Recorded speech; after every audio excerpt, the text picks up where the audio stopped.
అబ్బబ్బబ్బబ్బబ్బా! ఎంత ఘోరంగా ఉన్నారండి అసలు. ఆ! ఒకళ్ళ కష్టాన్ని ఇంకొకళ్ళు దోచుకోవడం అంటే ఇదే అంటారు. చూడండి, ఫేక్ ఛానల్ టెలిగ్రామ్‌ది మన పేరు మీద ఉంది. తెలుగు ట్రేడర్స్ అండ్ ఇన్వెస్టర్స్ అని. అంటే ఒక ఒకతను ఈరోజు ఇట్లా మీరు టెలిగ్రామ్‌లో మెసేజ్ చేయండి, మీకేమైనా డీటెయిల్స్ కావాలంటే, ఈ లింకేనా మేడం అని అడిగాడు. అప్పుడు తెలిసింది నాకు, అసలు మనం ఏ కాల్స్ ప్రొవైడ్ చేయట్లేదండి. ఇలాంటి ఫేక్ పేజెస్, ఫేక్‌వి ఉంటాయి. కాబట్టి చూసుకోండి. మనం కాల్స్ ప్రొవైడ్ చేయట్లేదు, అకౌంట్ హ్యాండ్లింగ్ చేయట్లేదు. మనం లీగల్‌గా ట్రేడింగ్ వ్యూలో, అది కూడా మనం ఇండికేటర్స్ అన్నది ట్రేడింగ్ వ్యూలో మనం ఇన్వైట్ ఓన్లీలో పెట్టి ఇవ్వచ్చు ఎవరికైనా. అది తప్పు లేదు.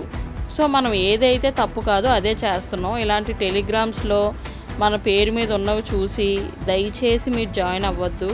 అకౌంట్ హ్యాండిలింగ్ కానీ, కాల్స్ కానీ తెలుగు ట్రేడర్ అండ్ ఇన్వెస్టర్స్ అసలు ప్రొవైడ్ చెయ్యరు. అది మాత్రం గుర్తుపెట్టుకోండి. మీకు ఏ డౌట్స్ ఉన్నా సరే నా వాట్సాప్ నెంబర్ డిస్ప్లే చేస్తాను. మీరు వాట్సాప్ చేసి నెంబర్కి కనుక్కొని అప్పుడు జాయిన్ అవ్వండి. డబ్బులు మాత్రం ఊరికే వేస్ట్గా ఎవరికి పడితే వాళ్ళకి పే చేయొద్దు. ఇంకొకటండి, దయచేసి ఎవరైనా కాల్స్ ఇస్తే తీసుకోవద్దు. ఎందుకంటే చార్ట్ మనం చూడాలి, మనం ఎక్స్పీరియన్స్ చేయాలి, దాన్ని బట్టి ట్రేడ్ తీసుకోవాలి. నేర్చుకోండి, అప్పుడే మనం ప్రాఫిటబుల్ అవుతాం. ఈ కాల్స్ ఇచ్చేవాళ్ళు, కాల్స్ ఒకసారి ప్రాఫిట్ వస్తుంది, తర్వాత పోతే మొత్తం పోతుంది. సో దయచేసి కాల్స్ అయితే తీసుకోవద్దు.